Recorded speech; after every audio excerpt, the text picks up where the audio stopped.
এক বিকেলে রাহাত আর অনিক গাছের কাছে ফুটবল খেলছিল।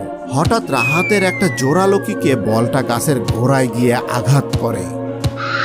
ও না, বলটা গাছের কাছে গেল। চিন্তা করিস না, আমি নিয়ে আসছি। অনিক গাছের কাছে যায়, কিন্তু তখনই জোরালো বাতাস ওঠে, গাছটি ভয়ঙ্কর হয়ে ওঠে এবং তাদেরকে গিলে ফেলতে চায়। রাহাত বাঁচাও, এটা আমাকে ধরেছে। রাহাত ছুটে যায় অনিককে বাঁচাতে, কিন্তু গাছ তাকেও খেয়ে ফেলে। এরপর দুজনে চিৎকার করতে করতে গাছের মুখের ভিতরে তারা অদৃশ্য হয়ে যায়। গাছটা আবার শান্ত হয়ে যায়, যেন কিছুই হয়নি।